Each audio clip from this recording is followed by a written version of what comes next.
So the Ringer.com just put out one of the most wildest 2024 mock drafts that I have seen yet. It was from their top draft analyst, Kevin O'Connor, and he's usually a little bit different than the norm when it comes to ranking prospects for certain draft classes, so I'm excited to react to this right now for you guys. So what is going on, everybody? How is everybody doing today? I will leave a link to this article in the description below, and I saw this on Twitter when Kevin O'Connor tweeted it out, and I looked at who I saw at number 1, and I was like, I have to react to this for you guys. So with the number 1 overall pick in his 2024 mock, that he wanted the San Antonio Spurs to draft number 1 to look at what possibilities they could have with it. He has them selecting Reed Sheppard out of Kentucky. So this is definitely the highest I've seen Reed Sheppard go in any mock so far. I think the highest has maybe been 3, and that's by a few amount of mocks. So seeing him number 1 was definitely kind of crazy because he has not been talked about number 1. It's pretty much been Cody Williams at times, Zachary Reed-Sheppard, Ron Holland, and I know he's been phenomenal as of late, but I still don't think he would go number 1 at the Spurs at the number 1 pick. I think he could end up as a Spur if the Spurs were picking at maybe 3, 4, 5, and onwards, but I still think that they would go either Alex Sarr or Zachary Reed-Sheppard with the number 1 overall pick. Sheppard is one of my favorite prospects in this class. I've been high on him over the last couple of months. He's always been a top 10 guy for me, but I think it's very rich to have him at number 1. He's going to be efficient. He's going to be a good playmaker. In a draft that is wide open, hey, it's a possibility. There's a chance he could end up as the best player in this class. I just don't know if scouts are going to see him with his size and frame, and with the modern NBA, would he be worth taking over somebody that's a 7-foot shot blocking big that could space the floor in Alex Sarr, or someone that's almost 7 feet tall that's a floor spacing power forward in Zachary Reed-Sheppard. So yeah, definitely interesting to see Sheppard go number 1 in this mock. So number 2, he has Zachary Reed-Sheppard going to the Detroit Pistons. This one definitely makes sense just because I don't know if they would go the Alex Sarr route. Would they like that fit next to Jalen Duren? Reed-Sheppard could be a nice complementary piece, floor spacer, spot up shooter to Jaden Ivey and Cade Cunningham, who are pretty much going to have the ball in their hands most of the time. So getting somebody that could be a connector piece, that could be the 3, that could be the 4 next to Jalen Duren, I think would make a lot of sense for Detroit. And it would really suck with the season Detroit has had and how bad it's been that they're just winning a couple games down the stretch. They just beat Charlotte last night. Would they end up just getting unlucky in the lottery? And is there a scenario where the Pistons are picking like 6th? Yeah, but I like the fit of Reed-Sheppard to the Pistons. I just still can't believe he had Sheppard going number 1. Definitely have not seen this from anyone yet. But hey, if he's your number 1 guy, he's your number 1 guy. He has the Grizzlies going 3, and I love this pick for them. I'm a big fan of Alex Sarr in this draft in general. He's still my number 1 guy in this class. So if you're getting him at 3 to pair him up with Triple J, that's a phenomenal front court. I think they can go with a plethora of guys here at 3 if they like, because they can really be open to any position outside of like a lead ball handler or point guard. So Alex Sarr could be there with Triple J. He can maybe eventually space the floor, but you could have one of the best front court duos defensively if you pair up Sarr with Triple J. And the Grizzlies, who were supposed to be good this year, they were the 2 seed in the Western Conference last year before losing to the Lakers in round 1, just had so many injuries to Ja, to Bane, to Marcus Smart, even Triple J at times, and Steven Adams being out for the year before they moved him.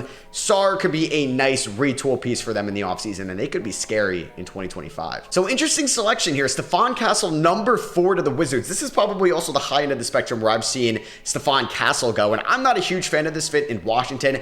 Alex Sarr would be perfect for them since they moved Daniel Gafford at the trade deadline. Would they bring back Tyus Jones? I think they should. He could still be a good playmaker, veteran point guard for them. They do have a bunch of wings right now in Denny Avdia, in Bilal Coulibaly, who they took in the top 10 last year. Obviously Kyle Kuzma, and we'll see what happens with Corey Kispert in the future with them. But I wonder if they would go Stephon Castle, who I think is a polarizing prospect to say the least. Like, I see sometimes him in the top 5. I see him closer towards the back end of the lottery. He's somebody that is playing for a very good UConn team that isn't going to have the usage of some of these other guys since he's a 19-year-old freshman. They have Donovan Clingan, who was on the championship team last year. They had a big-time transfer in Cam Spencer. They have Alex Caravan. They have Tristan Newton. A lot of older guys that are handling the ball a lot more to Castle. Will his shot develop? I do think he's going to project to be a good defender, but I think he's more of a wing rather than a lead guard, so we'll see where he ends up at the NBA level. Washington's a weird fit. I don't love it. I don't hate it. It's just interesting to see him at number 4 over guys like Cody Williams, Rob Dillingham, Nikola Topic, who could definitely be a fit here for the Wizards at 4 if they want that modern day taller point guard for the future. So at number 5, he's got Ron Holland, the first G League Ignite guy off the board. I'm a fan of Ron Holland. I like him more than Matas Buzelis right now, just because of the defensive upside that he has shown this year with the Ignite. The big thing on him has been his shooting. Will that translate to the next level? Can he be in a front court with Mark Williams? That's kind of like 2 non-shooters for you out there. That could be difficult at times, but this team needs to preach defense, and he's not like Ryan Dunn defensive level, but he is right up there, and I think this would be a good fit for the Hornets at 5. I maybe would like Jacoby Walter a little bit more, maybe a little bit, or Cody Williams, who's still on the board, but I like Ron Holland for them more than I would like somebody like a Nikola Topic, because they don't really need another guard there. Number 6, Matas Buzelis going to the Blazers. I'm glad that he has them taking a forward and not a guard, because I've seen mocks where the Blazers are ending up with Isaiah Collier or Nikola Topic. They just drafted Scoot Henderson 3rd overall last year. They have Anthony Simons. They don't need another kind of lead ball handler guard. So Buzelis, he's a project play. He obviously has a ton of upside. He's 6'11", and he can handle the ball like a guard. He moves very quick with the ball in his hands for somebody at 6'11". He is skinny right now, but he was one of the top recruits coming into the G League Ignite. He could be really good if he has a consistent jumper, but that is a big if. I do like some other guys for Portland here at number 6. But with Nikola Topic still on the board, Rob Dillingham, they could definitely be a trade down team. I think I would take Cody Williams, though, over Buzelis. All right, he's got Tidjane Salaün going to the Spurs at number 7. See, the way that this mock is falling, he hasn't had Nikola Topic go yet. So you could have maybe had Alex Sarr at 1, I don't know, and then you think like Reed Sheppard maybe just swaps with Memphis there, and then you could have gotten Nikola Topic at 7, and you could have ended up with Topic and Sarr in this draft. Salaün, I like him as a prospect. I like him to the Spurs. It's just interesting. Like, I would have loved Rob Dillingham in the top 5 to the Spurs. I would have obviously loved Nikola Topic in the top 5 to the Spurs. I even like Isaiah Collier to them that I did in my most recent mock. Salaün is interesting, though, at 7 over those other guards, but I get it with him already going Reed Sheppard to San Antonio. This is definitely the highest I've seen Salaün to at number 7. So we got 3 French prospects in the top 10 with Reed Sheppard at 2, Sarr at 3, and Salaün at 7. And there he goes, Rob Dillingham to the Rockets. I love Rob Dillingham. He's a borderline top 5 prospect for me and has been pretty much all year. I feel like I was a little bit more on Rob Dillingham than the consensus, and then obviously he's picked up so much steam since conference play started pretty much in the middle of the collegiate season. I just don't like the fit of Dillingham in Houston. I mean, they got Fred VanVleet. They drafted Amen Thompson 5th overall last year. Does Dillingham have a spot? I do think he will work out on any team he's on because of his shot-making ability and how efficient he is from 3 and inside the paint and driving at the rim. I just wonder if he's going to get that playing time and his development prioritized in Houston. Next up at number 9, Nikola Topic going number 9. That is very, very low. I feel like that is the lowest I've seen Topic go in a mock in some while. I know he's been hurt since he pretty much came over to started EuroLeague play, but somebody that's 6'6", he's going to be 18 years old, a project play. I mean, I love him in Utah. But 9, I don't know if he's going to make it there. They may have to trade up if they want him, and it's definitely a high variance draft where guys that can go 1 that could also go 8 and vice versa. So Topic at 9, I think that's a little low for him to go in a mock, but I really like the fit of Utah. I just can't believe he's got Dillingham and Topic going 8 and 9 run, and I think I just reacted to ESPN's mock a couple weeks ago.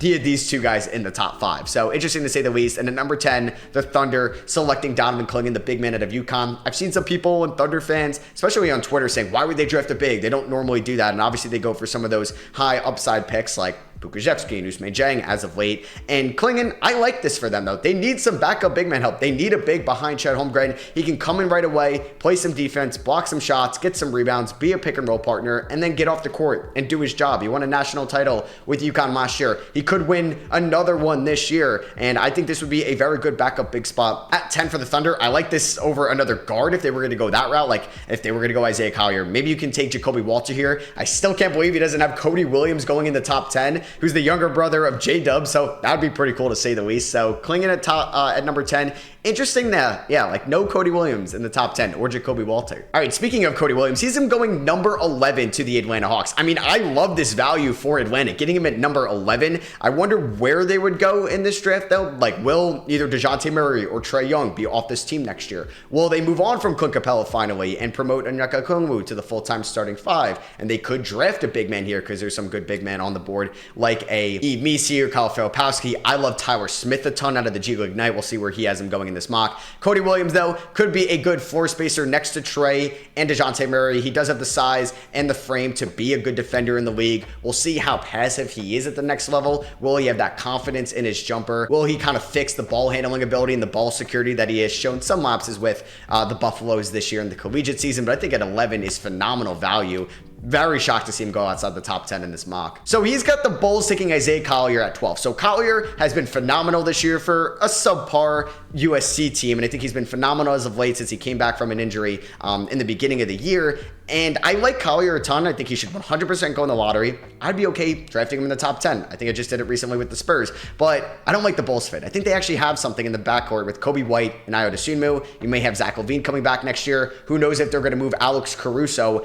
I don't think this is going to be good for Collier's development. We saw it recently in 2020. Well, I guess maybe not as recent anymore, but they took Patrick Williams 4th overall, and they didn't prioritize his development. I feel like Collier would take a backseat with some of those other guards that are more proven in Chicago, so I don't like that fit for them. If he wants to go for a score-first guy, Jacoby Walter's still on the board. You could go for Devin Carter, who could be this year's Brandon Podziemski. Kyle Filipowski's still on the board as well if you don't think that Nikola Vucevic is the long-term answer. So I'm not a huge fan of this pick. Whoa, he's got Keyshawn George going 13. Definitely the highest I've seen him. I've not seen him in a lottery pick at all. I don't mind Portland taking a chance on him because he does have 3-and-D upside towards the back end of the rookie contract where he can actually be a real effective player on that deal.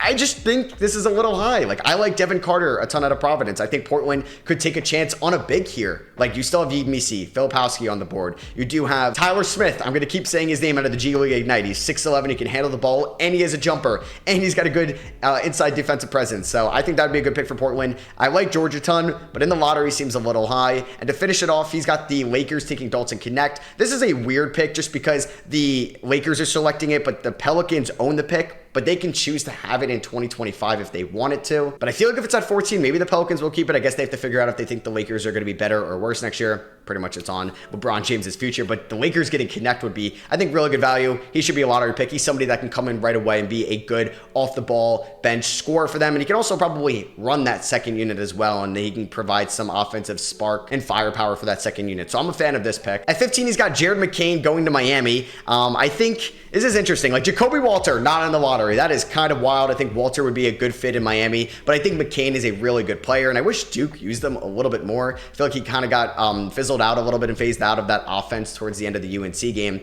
last Saturday, but he's one of the best shooters in this class. He's got a lot of confidence. He's got a great-looking jumper. He could definitely contribute to the Heat right away. I like him going at 15. If he went in the lottery, I think I'd be okay with that as well. At 16, here's a Jacoby Walter pick. It's funny because if the Raptors kept their pick in the top 6, Walter could be a guy that they could take at 5 or 6, but here he has them taking Walter at 16, which is phenomenal value. He's, I think, a borderline, pretty much maybe consensus top 10 guy in this class, and I think has real 3-level scorer upside, and I'm thinking about him and Emmanuel Quickley in the backcourt next year, RJ at the 3, Barnes at the 4. That could be a lot of fun. Ooh, Kevin McCullar to the Knicks at 17. I don't like this. With Ryan Dunn, Devin Carter, Tyler Smith still on the board, I am not a fan of this pick. Even Yves Missi, if they wanted a backup big man because Hartenstein's a free agent. Kevin McCullar is going to be very old when the season starts. He could be an off-the-bench scorer, and we've seen that with how the Knicks offense has looked without Randall and Anunoby. DiVincenzo and Hart really can't be those shoot-first guys. So McCullar could theoretically be that. I just don't think he fits their team going forward, and I'm not a big fan of McCullar to the Knicks there because I think they could even take somebody with a little bit higher upside that may not be good right away because they're a fairly deep roster. So I don't like this pick with Devin Carter and Tyler Smith still on the board. 18, he's got Yves Missi going to the Sixers. I'm a fan of this. I think they should definitely look for a big man in this draft. Let's not see Mo Bamba or your Dwight Howard or your Andre Drummond's of the world as backing up Embiid. Let's take somebody with a little bit more upside and a brighter future because I think they definitely need some insurance for a backup to Embiid with his injury history. 19, he's got Hunter Salas from Wake Forest. This is definitely the highest I've seen him in the top 20. I've seen him as a borderline first-round pick, but mainly in the beginning of the second round. 19 to Orlando. That is kind of crazy. I mean, he's a combo guard. We'll see how good his shot is at the next level, but he has that. He could be a 2, he could be a 3. He's got the size and the ball handling ability to do so. I like Salas a ton as a prospect, so I don't hate this actually entirely, but I think I would like maybe some other big man that they could go with, like Filipowski. They could also go with Tyler Smith. I know they need some shooting, and with Jared McCain off the board, Salas could be their next best option. But Devin Carter is still there at a Providence who could really fit this team. And he's got Kyle Filipowski going to the Hawks here at 8. So they end up with Cody Williams and Filipowski in this draft, which is a phenomenal, mock for the Atlanta Hawks. And this pick is from the Kevin Huerter trade from the 2022 offseason. So this is the Kings selection. And like I said before, if they move on from Capella, Mika Okongwu the starter, Filipowski could be a good backup big. Tyler Smith to the Knicks at 21. All right, so they could have could have had the Knicks get Devin Carter and Tyrese Smith. So I love this for them. You got to watch some highlights on him. He's got a smooth looking jumper for somebody at 6'11". He's got a good inside defensive presence. With Mitchell Robinson's injury history, Hardenstein might not be back because he's a free agent. Smith could be a nice higher upside offensive big, better than Jericho Sims or even your Precious Achiuwas of the world. And we don't need to see Taj Gibson anymore, but there's probably a better chance that the Knicks move one of these picks. I doubt they select both of them. Devin Carter to the Suns at 22. I mean, this is, I think, great value. Carter is going to be this year's Brandon Podziemski. I've said that a ton. They could look at bigs here. I mean, this could be the splashy Zach Edey pick. They have Khalil Ware still on the board. He could potentially go here as well. But Carter is somebody that's going to come in, hit tough shots, play defense, rebound his ass off, and he is a phenomenal prospect in this class, and I think he has a very high floor. There's, I think, a very low chance that he becomes a bust. 23, Ryan Dunn of the Pelicans. Oof, okay, so you get to see Herb Jones and you get to see Ryan Dunn on the perimeter defensively. Dunn would be a lottery pick if he had somewhat of an outside shot. He needs to work on that. Herb Jones kind of had some problems coming out of Alabama in that sense. Would he have a reliable jumper? So Dunn definitely needs to learn how to hit some shots, mid-range jumpers, three-point shots. I mean, at worst, he's a 33% downtown shooter, but he needs to at least improve his outside jumper if he wants to be very valuable at the NBA level. But his defense is second to none. He is the best perimeter defender in this class, 100%. 24, Tristan Da Silva, like this pick for the Cavs here at 24. He's on the older side, high basketball IQ, could be a nice connecting piece to that bench, and I think that they need to hit on somebody that can contribute right away for them, especially if Donovan Mitchell is going to test free agency in 2025 and they want to win it all next year, and he can be a contributor right away and really isn't a developmental prospect. 25, Zach Edey. So I actually mocked this in my most recent 2-round mock. This could make sense with Brook Lopez getting up there in age. Will they look to just add some depth big man wise? And Edey is a senior at Purdue. He might win his second most outstanding player or Naismith Player of the Year award, which is very impressive. He's 7'3", 306 as you can see. The dude is a beast inside at the collegiate level. I don't love him a ton, but I think at 25, this is a chance you take on him. And he could be a contributing backup big to the Bucks as they're trying to win it all, obviously next year with Dame and Giannis. Johnny Furphy going to the Wizards at 26. I like Furphy to the Wizards if he's going to stay in this class, but I've been saying it about Furphy. He should stay another year at Kansas, and I could be a lock to go in the lottery in 25. Tyler Kolek to the Timberwolves at 27. I don't know if I mocked this, but I really like this idea as well, just because with Monte Morris being a free agent, Mike Conley getting older, Conley could definitely mentor Tyler Kolek, who could definitely be the lead point guard for that second unit because he is one of the best passers out of college. 28, we have Deron Holmes. Love this. He could be a top 20 pick as well. I was talking about other big men before, and Filipowski and Yves Missi. I should have been mentioned Deron Holmes, who's very talented offensively around the rim. Could be this year's Trace Jackson Davis, but will definitely go a lot higher. At 29, we have Jalen Tyson from Cal. I think he's going to be a late first, early second pick, so I like this spot for him. He's just a straight bucket getter and could be a nice off-the-bench scorer for the Utah Jazz. And lastly, he is Oso Ighodaro going to the Celtics at 30. I think somebody that can come in, high basketball IQ, can contribute on both ends of the floor right away is someone the Celtics definitely need. So no Bobby Klimpman, no Terrence Shannon, or no Khalil Ware or Ethan Almanza in the first round of this mock. So this was definitely different to some of the mocks I've done, reacted to ESPN. So let me know if you guys did enjoy my reaction to this by dropping a thumbs up on the video, and let me know what you guys think in the comments below. I love you guys, and I'll catch you on the next one. Peace.